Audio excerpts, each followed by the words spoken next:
नमस्कार दोस्तों, मैं आराध्या शर्मा स्वागत करती हूँ आप सभी का आपके अपने YouTube चैनल प्रतिष्ठा एकेडमी 2.0 पर। चलिए भाई, फटाफट से सभी लोग आ जाएं। और सबसे पहले आप सभी को बता दूं कि जितने भी लोग क्लास को देख रहे हैं वो सभी लोग, अगर आपको क्लास अच्छी लगती है तो प्लीज़ क्लास को लाइक कर दीजिएगा, शेयर कर दीजिएगा अपने दोस्तों में।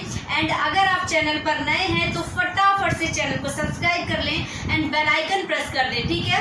आगे भी अगर आप क्लास से चैनल से जुड़े रहना चाहते हैं, हमारे साथ जुड़े रहना चाहते हैं, तो चैनल को फटाफट से सब्सक्राइब करके बेल आइकन जरूर से जरूर टच करें, तभी आपको आगे की क्लासेस का नोटिफिकेशन पहुंचेगा, ठीक है। चलिए तो शुरू करते हैं आज का टॉपिक। देखिए, आज का जो हमारा टॉपिक है ये है राज्यसभा। आज हम राज्यसभा को पढ़ेंगे, तो देख लीजिए।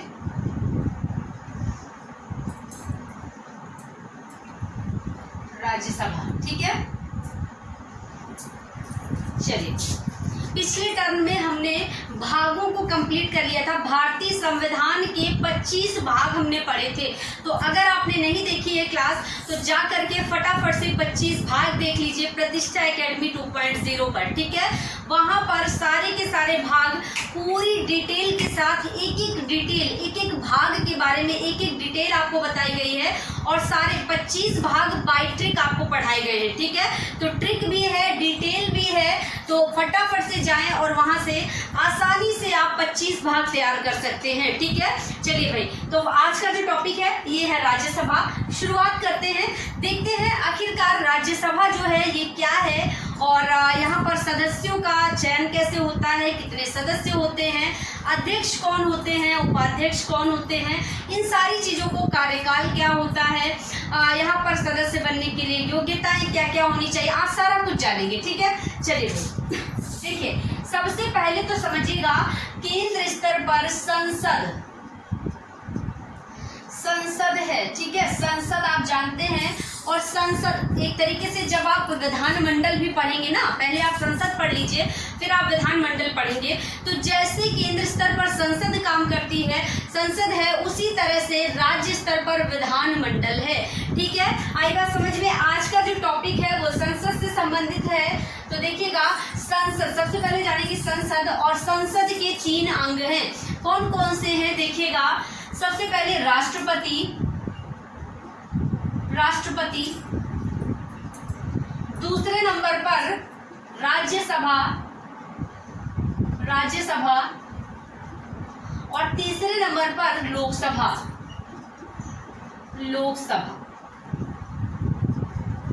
ठीक है। तो ये 3 संसद के अंग हैं, अंग अगर पूछे जाएं, ठीक है। अगर आपसे पूछा जाए कि संसद के सदन कितने हैं तो 2 बताएंगे, क्योंकि संसद द्विसदनात्मक है, ना कि 3, क्योंकि यहाँ पर मैंने 3 लिख दिए।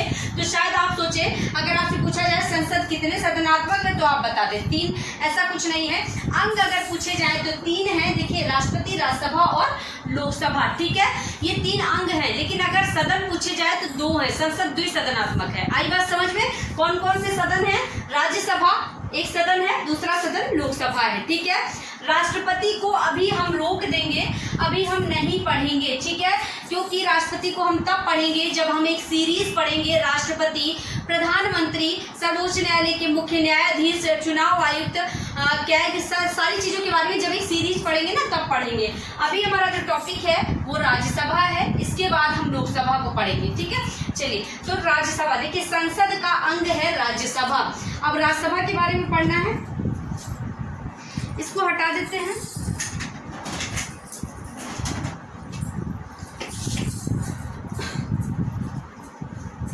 देखिएगा, राज्यसभा का गठन कब हुआ, तो यहाँ पर लिखिएगा राज्यसभा का गठन डालिएगा 3 अप्रैल 1952 को। कब? 3 अप्रैल 1952, 1952, ठीक है। राज्यसभा का गठन हुआ, लेकिन राज्यसभा की पहली बैठक कब हुई, तो राज्यसभा की पहली बैठक लिखिएगा, ये तो गठन हुआ, पहली बैठक 13 अप्रैल 1952, वही है सेम, बस 13, 3 से 13 हो गया, ठीक, 10 प्लस कर दीजिएगा। तो 13 अप्रैल, 3 अप्रैल को गठन हुआ और 13 अप्रैल 1952 को बैठक हुई राज्यसभा की। ठीक है, आई बात समझ में। चलिए नेक्स्ट देखते हैं, राज्यसभा के पहले सभापति कौन थे। देखिए राज्यसभा में एक अध्यक्ष के रूप में काम करते हैं, अध्यक्ष होते हैं सभापति जिन्हें कहते हैं। तो पहले सभापति कौन थे, तो यहाँ पर लिखिएगा प्रथम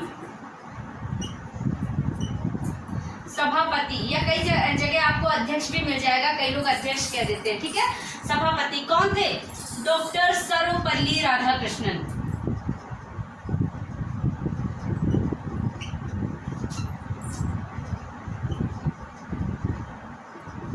ट्रिक बता दूंगी, आराम से याद हो जाएगा। ठीक है, डॉक्टर सर्वपल्ली राधाकृष्णन जो है ये राज्यसभा के प्रथम अध्यक्ष थे। ठीक है, ये तो प्रथम सभापति हैं पहले। अब उप सभापति मतलब उपाध्यक्ष कौन थे, तो यहाँ पर लिखेगा उप सभापति।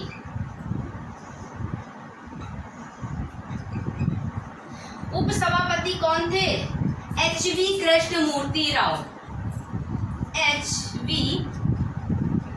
कृष्णमूर्ति राव। ठीक है, ये उपसभापति थे मतलब उपाध्यक्ष आप कह लीजिए। ठीक है, अब देखिए इनको याद कैसे रखेंगे कि राज्यसभा के प्रथम जो सभापति और उपसभापति को हम याद कैसे रखेंगे, भूल जाएंगे है ना। तो देखिएगा, देखिए राज्य की बात हो रही है ना, बड़ा मैटर है ना, और बड़ा पद भी है, सभापति का पद है ना। तो किसको हम याद करेंगे, हम राधा और कृष्ण दोनों को बुलाएंगे। जहां पर बड़ा पद लेना होगा ना वहां हम राधा और कृष्ण दोनों को याद करेंगे, तो राधा कृष्णन हो जाएगा। ठीक है, आई बात समझ में। बड़ा पद है, सभापति का पद है, तो राधा और कृष्ण दोनों आएंगे। लेकिन जब छोटा पद लेना होगा ना, उप सभापति का छोटा पद है ना तो कृष्ण जी की मूर्ति से ही काम चला लेंगे, तो कृष्ण मूर्ति राव हो जाएगा। ठीक है, आई बात समझ में। बिल्कुल स्पेशल ट्रिक है, आराम से याद हो जाएगा। देखिए ऊंचा पद है तो राधा कृष्ण दोनों की हेल्प लेंगे, भाई राधा और कृष्ण दोनों को बुलाएंगे। छोटा पद है तो कृष्ण जी की मूर्ति से ही काम चला लेंगे, दोनों को परेशान नहीं करेंगे, तो कृष्ण मूर्ति राव हो जाएगा। आई बात समझ में। चलिए भाई, तो ये तो हो गई बात बैठक कब हुई, प्रस्ताव कब रखा गया, और प्रथम सभापति और उप सभापति। एक चीज समझिएगा, जो सभापति होते हैं ना राज्यसभा के, ये उपराष्ट्रपति होते हैं। उपराष्ट्रपति, ठीक है, उपराष्ट्रपति होते हैं। जो उपराष्ट्रपति बनेंगे वो तुरंत से राज्यसभा के सभापति बन जाएंगे। ठीक है, और एक चीज याद रखिएगा, इनको उपराष्ट्रपति जो होते हैं ना, देश के जो उपराष्ट्रपति होते हैं, इनको वेतन भी उपराष्ट्रपति होने का नहीं मिलता, इनको वेतन मिलता है राज्यसभा के सभापति होने का। ठीक है, तो याद रखिएगा, पेपर में क्वेश्चन कई बार पूछा गया है कि उपराष्ट्रपति का वेतन कितना होता है। आप लोग टिक करके चले आते हैं, जो वहाँ ऑप्शन होते हैं उन पर, जो सैलरी दी होती है उस पर, जबकि वहाँ एक ऑप्शन शून्य का भी होता है। ठीक है, तो उप सभापति की सैलरी अगर पूछी जाए, वेतन पूछा जाए, तो शून्य पर टिक कर देंगे। क्यों भाई, अब आप कहेंगे क्यों मैम, इसलिए क्योंकि उपराष्ट्रपति का कोई वेतन नहीं होता, वेतन इनको मिलता है सभापति होने का। ठीक है, राज्यसभा के सभापति होने का वेतन मिलता है, ना कि उपराष्ट्रपति होने का वेतन। ठीक है, आई बात समझ में। तो सभापति का वेतन होता है, उपराष्ट्रपति का नहीं। 4 लाख सैलरी है इनकी, 4 लाख। ठीक है, वर्तमान में 4 लाख है, याद रखिएगा। लेकिन उपराष्ट्रपति की नहीं, जब आपसे कहा जाए कि राज्यसभा के सभापति का वेतन कितना है, तो 4 लाख पर टिक कर दीजिएगा। उपराष्ट्रपति का वेतन पूछा हो तो शून्य पर टिक कर दीजिएगा। आई बात समझ में। चलिए इसके बाद देखिएगा, यहाँ पर सदस्यों की संख्या कितनी है, राज्यसभा में अधिकतम सदस्यों की संख्या कितनी है, तो लिखिएगा राज्यसभा में सदस्य, तो देखिएगा राज्यसभा में सदस्यों की संख्या 250, ये अधिकतम है बेटा। कितनी अधिकतम,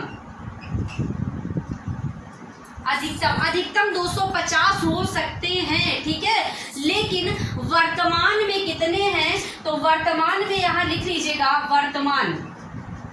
वर्तमान में बेटा यहाँ 245 ही है। ठीक है, 245 याद रखिएगा, वर्तमान में 245 है। अभी 245 क्यों है, देखिए ये 250 वाला जो आंकड़ा अधिकतम रखा गया है ना, ये कैसे रखा गया है, ये रखा गया है 238 जो सदस्य हैं ये राज्यों और केंद्र शासित प्रदेशों से, यहाँ लिख लीजिए राज्य और केंद्र शासित, ठीक है। तो ये वाले जो 238 रखे गए हैं, 250 का आंकड़ा बता रही हूँ, 250 जो अधिकतम संख्या है ना, यहाँ राज्यों और केंद्र शासित से 238 एंड 12 प्लस 12 जो है ये नॉमिनेटेड, मतलब कि ये राष्ट्रपति के द्वारा मनोनीत किए जाएंगे, नॉमिनेटेड है, ठीक है। दो तरह से चुनाव होता है ये, एक तो इलेक्टेड जो होता है और एक नॉमिनेटेड, दो तरह से सदस्य आते हैं, इलेक्टेड नॉमिनेटेड, मतलब कि यहाँ पर ये इलेक्शन के द्वारा आते हैं और यहाँ पर ये मनोनीत किए जाते हैं राष्ट्रपति के द्वारा। तो यहाँ लिख लीजिएगा राष्ट्रपति द्वारा ये मनोनीत किए जाते हैं, मनोनीत, ठीक है। अब ये मनोनीत जो राष्ट्रपति के द्वारा किए जाते हैं, ये किस बेस पे किए जाते हैं? ये ऐसे सदस्य होते हैं जो अपने क्षेत्र में विशेष ख्याति प्राप्त किए हो, मतलब विशेष काम किया हो। कैसे अपने क्षेत्र में? जैसे कला, साहित्य, विज्ञान, समाज सेवा, ठीक है। ये चार ऐसे क्षेत्र है, कला, साहित्य, विज्ञान, समाज सेवा। इन क्षेत्रों में इन्होंने विशेष कुछ काम कर रखा हो, ऐसे व्यक्तियों को राष्ट्रपति यहाँ मनोनीत करते। 12 राज्यसभा में, 12 लोकसभा में 2, ठीक है, याद रखिएगा, लोकसभा में 2। चलिए भाई, इसके बाद 238 जो है ये केंद्र शासित और राज्यों से रखे गए, तो टोटल है 250, अधिकतम वाली संख्या बता रही हूँ, लेकिन वर्तमान में तो 245 ही है। तो 245 का आंकड़ा देख लीजिए, ये 245। अब ये 245 कैसे बनता है? तो देखिएगा, क्योंकि राज्यों से 238 की संख्या रखी गई है, लेकिन आते कितने हैं? 233 ही आते हैं राज्यों से, ठीक है। प्लस यहाँ से 12 के 12 आ जाते हैं पूरे, ठीक है, राष्ट्रपति के द्वारा, ठीक। तो ये टोटल करके हो गए 245। तो इस तरह से 245 वर्तमान में है बेटा, क्योंकि राज्यों से संख्या अधिकतम तो है 238, लेकिन आते हैं 233, ठीक है। वर्तमान में 233 ही आते हैं, अधिकतम हो सकती है 250, अगर राज्यों से पूरे आ जाए तो 250 अधिकतम संख्या रखी गई। समझ आ गई बात? ये बात आपको समझ में आ गई? यहाँ मैंने कहा राज्य और केंद्र शासित प्रदेश, तो केंद्र शासित प्रदेश कौन कौन से हैं? यहाँ लिख लीजिएगा, दिल्ली एंड पांडिचेरी, मतलब कि पुदुचेरी,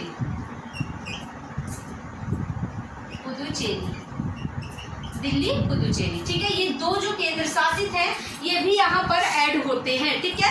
आपसे पूछा जाए कि क्या राज्यसभा में केंद्र शासित की सीटें हैं? बिल्कुल है, दिल्ली और पुदुचेरी की, ठीक है। तो बेटा यहाँ पर अब जम्मू कश्मीर भी ऐड हो गया है, जम्मू कश्मीर इसलिए ऐड हो गया है जम्मू कश्मीर, क्योंकि यहाँ भी राज्यसभा की सीटें हैं और अब जम्मू कश्मीर केंद्र शासित बन गया है।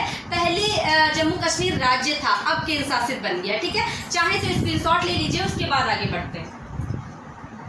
चलिए, तो ये तो हो गई बात सदस्यों के कि किस तरह से सदस्यों का निर्वाचन होता है। अगर आपसे पूछा जाए पद्धति कौन सी होती है राज्यसभा में, सदस्यों का निर्वाचन जो है किस पद्धति के द्वारा होता है? तो अप्रत्यक्ष पद्धति। ये सदस्य है और यहीं पर लिख लीजिएगा अप्रत्यक्ष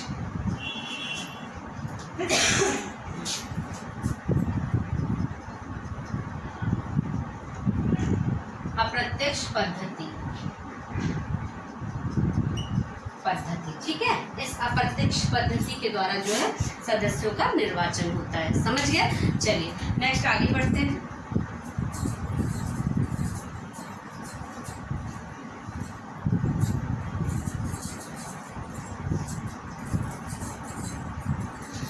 अब भाई यहाँ एक चीज याद रखिएगा, ये जो सदस्य है ना 250, ये जो राज्यों से सीटें राज्यसभा की निकल कर आती हैं, जो सदस्य आते हैं राज्यों से, राज्यसभा में सीटों का जो प्रावधान है ना, ये उस राज्य की जनसंख्या पर आधारित है। राज्यसभा की सीटें जो है यहाँ पर लिख लीजिएगा, राज्यसभा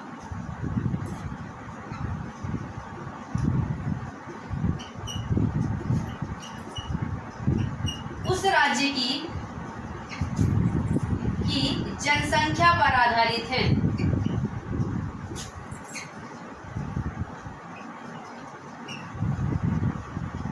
ठीक है, उस राज्य की जनसंख्या, मतलब जैसी जनसंख्या होगी उसी हिसाब से सीटें होंगी। जिस राज्य की ज़्यादा जनसंख्या है वहाँ से ज़्यादा सीटें। देखिए आज के टाइम की नहीं, आप कह दें कि मैम आज के टाइम में तो ऐसा है कि कई सारे राज्यों में ज़्यादा है जनसंख्या और कई सारों में कम है, लेकिन कम वाले में सीट ज़्यादा है, ज़्यादा वाले में कम। देखिए ये जो जनसंख्या का आंकड़ा है ना, ये आज के टाइम का नहीं है, ये आंकड़ा है 1971 का। कब का? 1971। ये जो जनसंख्या के आधार पर रखा गया है ना, ये 1971 की जनसंख्या रखी गई है। अब 1971 की ही जनसंख्या के आधार पर यहाँ पर सीटों का आवंटन क्यों किया जा रहा है? देखिए इसका भी रीजन समझिएगा, क्योंकि 1971 में इंदिरा गांधी की गवर्नमेंट चल रही थी और उस समय पर जनसंख्या बहुत ज़्यादा बढ़ती जा रही थी, इसलिए इंदिरा गांधी ने जनसंख्या नियंत्रण के लिए, जनसंख्या पर कंट्रोल करने के लिए अभियान चलाए थे, नारे लगवाए थे, हम दो हमारे दो, ठीक है, इस तरह के नारे इंदिरा गांधी ने लगवाए थे ताकि जनसंख्या जो है नियंत्रण में आ जाए। तो कई सारे जो राज्य थे, कई सारे लोग थे, उन्होंने विरोध किया कि भाई आज हम जनसंख्या नियंत्रित करेंगे, लेकिन कल को आगे चल के जनसंख्या ज़्यादा हो गई तो हमारे लिए तो फिर ये हानि का मुद्दा बन जाएगा ना, क्योंकि फिर जनसंख्या ज़्यादा होगी तो राज्यसभा लोकसभा सब जगह वहाँ से लोगों को लाभ होगा। तो ये डिसाइड कर दिया गया उस समय इंदिरा गांधी की गवर्नमेंट में कि जब भी कोई काम होगा वो 1971 की जनगणना के हिसाब से, 1971 की जनसंख्या के आधार पर ही होगा, ठीक है। इसलिए जो सीटों का आवंटन किया जाता है ये 1971 की जनसंख्या के आधार पर, ना कि आज की, ठीक है। आ गई बात समझ में? ये बात समझ आ गई? चलिए नेक्स्ट देखते हैं, यहाँ पर योग्यताएं क्या क्या होनी चाहिए राज्यसभा में सदस्य बनने के लिए। योग्यताएं क्या क्या होनी चाहिए? योग्यताएं या इसी को अर्हताएं कह लीजिए, अर्हताएं। देखिए अर्हताएं अगर पेपर में लिखा हो ना तो कंफ्यूज होने की बिल्कुल भी जरूरत नहीं है। अर्हताएं का मतलब होता है योग्यताएं, ठीक है, ये संविधान का वर्ड है अर्हताएं, ठीक। चलिए देखिएगा, सबसे पहले तो 30 वर्ष आयु होनी चाहिए। कितनी? 30 वर्ष, ठीक है। 30 वर्ष आपकी न्यूनतम आयु होनी ही चाहिए, कम से कम 30 वर्ष के हो तो ही राज्यसभा के आप सदस्य बन सकते हैं। भारत के नागरिक होने चाहिए, नागरिक। नंबर 1 पर तो नागरिक का ही रहता है, नंबर 1 पर, नंबर 2 पर। नंबर 1 नागरिक, जब तक आप भारत के नागरिक नहीं होंगे भाई कैसे आप किसी भी चीज में ऐड हो जाएंगे, है ना। तो भारत के नागरिक होने चाहिए, 30 वर्ष आयु होनी चाहिए, लाभ के पद पर नहीं होना चाहिए, लाभ के पद पर नहीं, ठीक है। लाभ के पद का मतलब, देखिए लाभ का जो पद है ना, ये संविधान में कहीं भी बताया नहीं गया कि आखिरकार लाभ के पद से क्या मतलब है। संविधान में कहीं भी लाभ के पद को डिफाइन नहीं किया गया है, लेकिन इस लाभ के पद से सिर्फ इतना तात्पर्य लगाया गया है कि जो लाभ का पद है ना, आप सरकारी सर्विस पर नहीं होने चाहिए, गवर्नमेंट जॉब में आप नहीं होने चाहिए, ये लाभ के पद से जो है यहाँ पर तात्पर्य। मानसिक रूप से, शारीरिक रूप से स्वस्थ होने चाहिए, ये भी कंडीशन लगती है, ठीक है। तो ये कुछ योग्यताएं हैं जिनके आधार पर जो है आप राज्यसभा में सदस्य बन सकते हैं। राज्यसभा में जो सदस्य होते हैं ना, वो विधानसभाओं के द्वारा ही चुनकर आते हैं। किसके द्वारा? विधानसभा के द्वारा, ठीक है। चलिए एक चीज और जानिएगा, देखिएगा राज्यसभा में सदस्य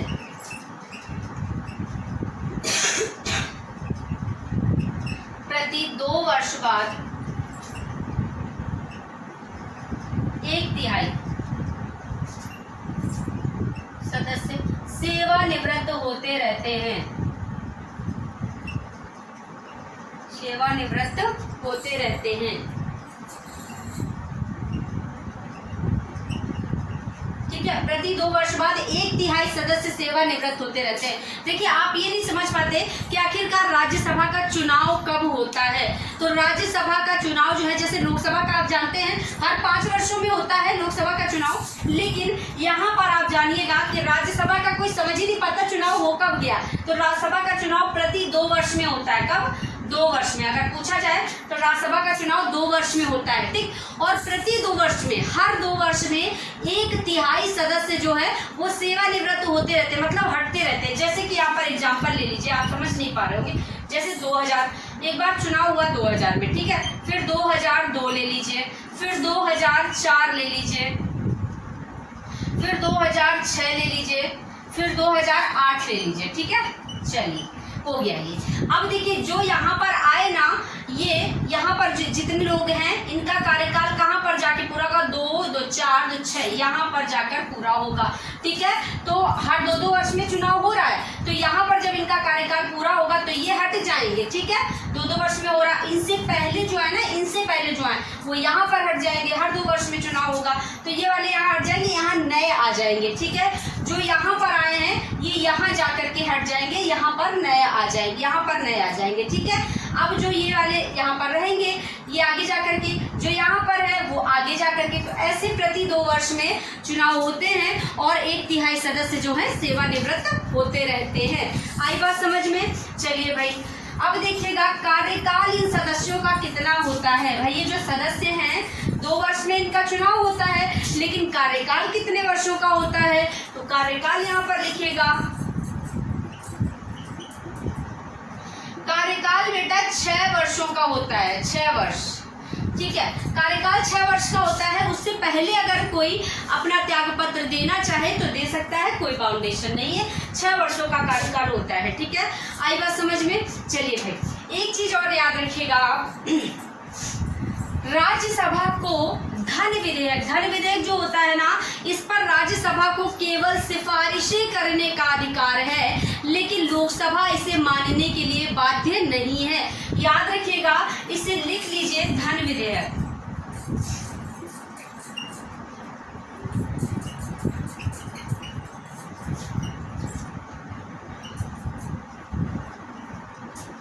को सिफारिशें, ठीक है। तो राज्यसभा जो है केवल सिफारिश ही कर सकती है, लोकसभा इसे मानने के लिए बाध्य नहीं है। और सिफारिश के लिए भी 14 दिन पूर्व सूचना दी जाती है, 14 दिन पूर्व मतलब पहले सूचना दी जाएगी, ठीक है। जो धन विधेयक होता है इसकी सिफारिश के लिए भी 14 दिन पूर्व सूचना दी जाएगी। आई बात समझ में? चलिए भाई एक चीज और याद रखिएगा, जब संसद की संयुक्त बैठक होती है ना, संयुक्त बैठक का मतलब क्या होता है कि राज्यसभा और लोकसभा दोनों उपस्थित हो वहां पर, ठीक है। तो जब संसद की संयुक्त बैठक होती है तो वहां पर अध्यक्षता कौन करता है, तो संसद की संयुक्त बैठक की अध्यक्षता लोकसभा अध्यक्ष करते हैं, ठीक है, ना कि राज्यसभा अध्यक्ष। देखिए राज्यसभा है उच्च सदन, बड़ा सदन है, लेकिन यहाँ पर अध्यक्षता जो है लोकसभा अध्यक्ष करेंगे, क्योंकि अधिकार ज्यादा लोकसभा के पास है, ठीक है। तो राज्यसभा उच्च सदन है, लेकिन अधिकार ज्यादा किसके पास है, लोकसभा के पास, ठीक है। यहाँ पर लिख लीजिएगा, जहां मैंने राज्यसभा लिखा है ना, यही लिख लीजिएगा उच्च सदन, उच्च सदन, स्थायी सदन, ठीक है। उच्च सदन, स्थायी सदन, राज्यसभा जो है ये उच्च सदन है और स्थायी सदन है। आई बात समझ में? राज्यसभा स्थायी सदन क्यों है, क्योंकि ये कभी भी भंग नहीं की जा सकती, राज्यसभा कभी भंग नहीं की जा सकती, लिखिएगा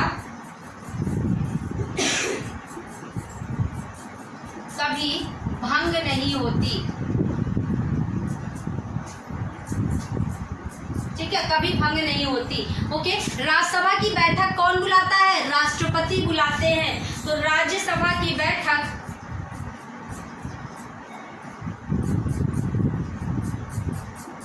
राष्ट्रपति बैठक बुलाते हैं, ठीक है, यहाँ बैठक लिख लीजिए। राज्यसभा की बैठक जो है राष्ट्रपति बुलाते हैं, और राज्यसभा की बैठक जो है राष्ट्रपति वर्ष में 2 बार बुला सकते हैं। अगर पूछा जाए कि राज्यसभा की बैठक राष्ट्रपति वर्ष में कितने बार बुला सकते हैं, तो 2 बार बुला सकते हैं। और हर बैठक के बीच में, दोनों बैठकों के बीच में 6 माह से अधिक अंतर नहीं होना चाहिए। पता लगे एक बैठक हो गई 7 माह में, तो दूसरी हो रही है 5 माह में, ठीक है। तो ये नहीं होना चाहिए, 6 माह से अधिक अंतर, 6 माह के गैप में 2 बार बैठकें बुलाई जा सकती है राज्यसभा की राष्ट्रपति के द्वारा। आई बात समझ में? चलिए ये चाहे तो स्क्रीनशॉट ले लीजिए, इसके बाद चलिए आगे बढ़ते हैं।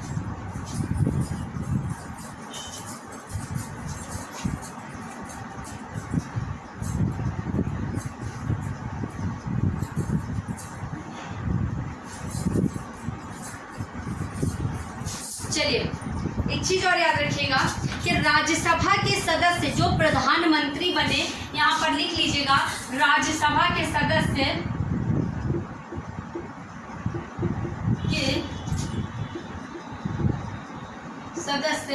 जो प्रधानमंत्री बने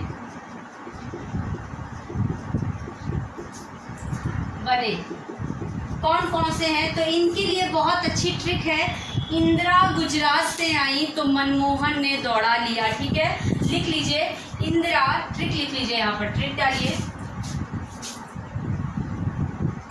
ट्रिक। इंदिरा गुजरात से आई तो मनमोहन ने दौड़ा लिया। ठीक है, इस तरह से आप आराम से याद कर सकते हैं। ऐसे सदस्य जो राज्यसभा के सदस्य रहे और बाद में प्रधानमंत्री बने। चलिए देखिएगा, यहाँ से इंदिरा से इंदिरा गांधी हो जाएगा, इंदिरा गांधी। ठीक है, गुजरात से गुजराल हो जाएगा, नंबर 2 पर गुजराल, इंद्र कुमार गुजराल, इंद्र कुमार गुजराल। ठीक है, मनमोहन से मनमोहन हो जाएगा, लास्ट में आएंगे मनमोहन, पहले एचडी देवगौड़ा। देखिए दौड़ा लिया। तीसरे नंबर पर ऐसे लिख लीजिए एचडी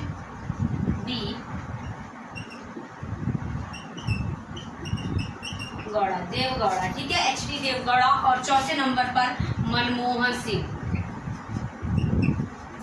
मनमोहन सिंह।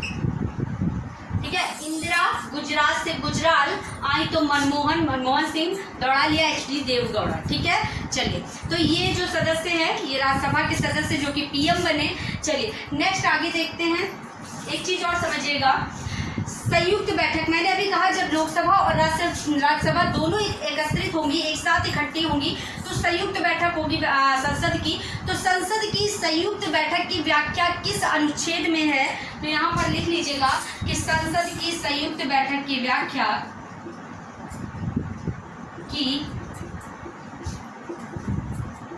संयुक्त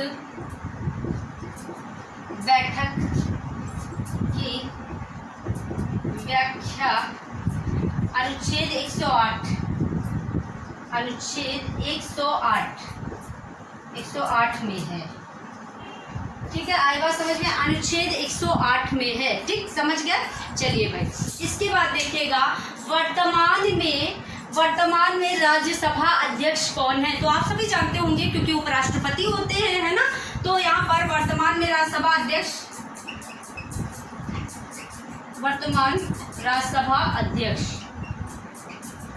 कौन है, एम वेंकैया नायडू। तो चलिए लिख लीजिए एम वेंकैया नायडू। ठीक है, एम वेंकैया नायडू हैं। अगर पूछा जाए कि वर्तमान में राज्यसभा के उपाध्यक्ष कौन है, तो देखिएगा वर्तमान में राज्यसभा के उपाध्यक्ष मतलब कि सभापति, अध्यक्ष मतलब सभापति, है ना। तो ये हैं हरिवंश नारायण सिंह, हरिवंश नारायण सिंह। ठीक है, हरिवंश नारायण सिंह। ठीक है, चलिए तो ये तो आज का राज्यसभा का टॉपिक कंप्लीट होता है। स्क्रीनशॉट चाहे तो ले लीजिए। राज्यसभा का टॉपिक यहीं पर कंप्लीट होता है। उम्मीद करते हैं आप सभी को पसंद आया होगा। अगर क्लास समझ में आई है तो फिर से कह दूं कि क्लास को लाइक कर दीजिए, शेयर कर दीजिए एंड चैनल को सब्सक्राइब करना बिल्कुल भी ना भूले। अगर नए हैं तो 2 बार चैनल को सब्सक्राइब नहीं करना है। ठीक है, आई बात समझ में। चलिए तो चलते हैं, कल फिर मिलेंगे अगली क्लास में। तब तक के लिए सभी को टाटा बाय बाय, नमस्कार।